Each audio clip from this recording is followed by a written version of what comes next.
आज अपनी असेंबली है उसका हमने इजलास बुलाया। मैं आपको थोड़ा सा इसके कॉन्टेंट्स बताऊंगा। हम बाहर 2 बजे हुए बाहर 28 जून को हमने मैं इधर बैठ जाऊं, ऐसे बैठ असेंबली के अंदर जो कि हर अपोजिशन का बुनियादी हक होता है। उसके बाद उन्होंने हमारे मेंबर्स को सस्पेंड किया और सस्पेंशन के बाद उन्होंने हमारे मेंबर्स की जो सस्पेंड नहीं थे उनका दाखिला बंद कर दिया कि आप गाड़ी के जरिए अंदर असेंबली के नहीं जा सकते। और साथ साथ उन्होंने जो हमारे डेयरी बेंचेस के MPs थे उनको उन्होंने ये सहूलत फराहम की कि आप गाड़ियों में अंदर जा सकते हैं। अब क्या इस इंसल्टिंग वे में हम असेंबली में जाने के हकदार हैं?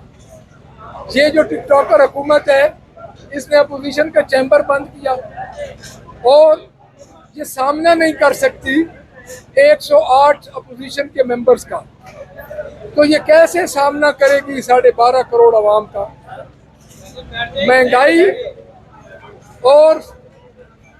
महंगाई और एनर्जी क्राइसिस से लोग मर रहे हैं। जो लोग हैं इस वक्त खुदकुशियां कर रहे हैं और ये चचा भतीजी इस वक्त ऐश और इशरत की जिंदगी गुजार रहे हैं।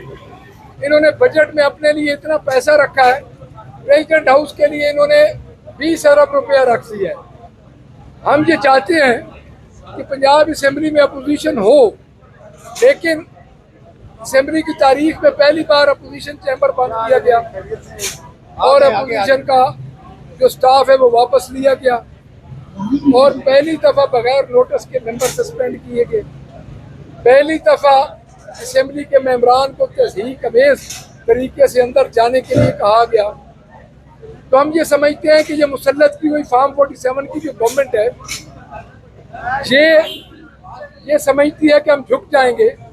हम कतई नहीं झुकेंगे और इमरान खान की रिहाई के लिए हम एक एहतजाजी तहरीक शुरू कर रहे हैं, क्योंकि मैं ये बता देना चाहता हूँ कि इमरान खान की रिहाई के लिए ही हमें वोट मिले हैं और हमें जो वोट मिला है वो इमरान खान की रिहाई के अलावा और कोई ऑब्जेक्ट नहीं था।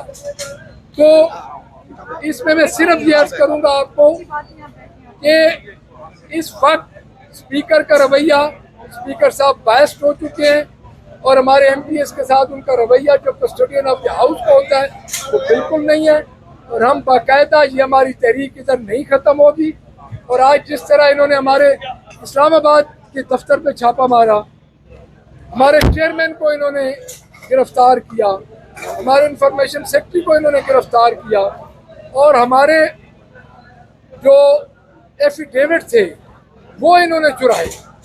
तो मैं ये समझता हूँ कि ये इनके ओछे हथकंडों से हम घबराने वाले नहीं हैं।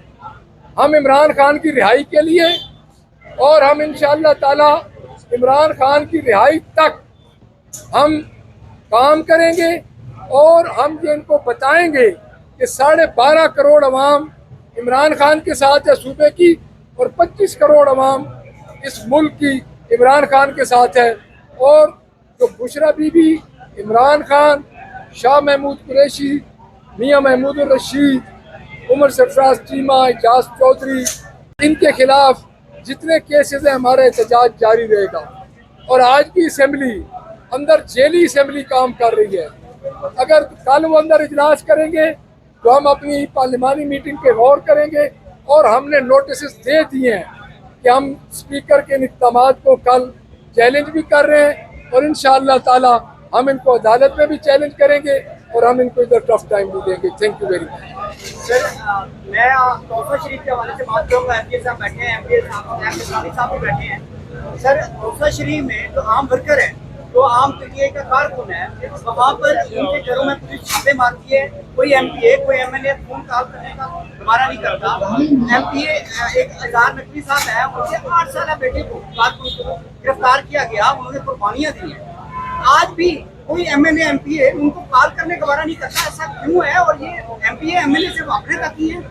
आम कारकुन जिसने सपोर्ट किया है, जिन्होंने जेलें भुगती हैं, उनका तो उनको रिपोर्ट उनके साथ पहुंचता है। लेकिन ये बात ये है, आपकी बात बिल्कुल ठीक है। वर्कर्स पे बड़ा मुश्किल टाइम है, लीडर्स पे मुश्किल टाइम है, हम सब पे मुश्किल टाइम है। हम नेक्स्ट वीक से, बल्कि इसी वीक से हम एक एहतजाज पे जा रहे हैं, सिर्फ अपने सोशल वर्कर्स के लिए। और इंशाल्लाह चाहे वो वर्कर पाकिस्तान के किसी कोने में हो और पंजाब के किसी कोने में हो, हमारा एक एक एमपी, एक एक एमएनए उनके लिए हाजिर है। और खान साहब खुद बड़े कीन है उनके लिए, कोई एक एमपी हल्के की बात नहीं, हम सब उनके लिए हाजिर हैं। और इंशाअल्लाह ताला आपको आइंदा चंद दिनों में वादा तब्दीली नहीं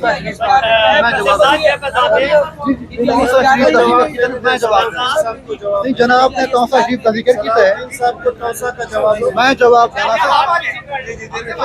मैं देखना जवाब तौसा शरीफ का जिक्र करते हुए साजा शिराज एमएनए दे उत्ते एफआईआर है, असां अपने वर्कर दे नाल है, एफआईआर भुगतदे पे पीटीआई पे पाबंदी लगनी जारी है। दूसरा डीजीआईएस क्या कहें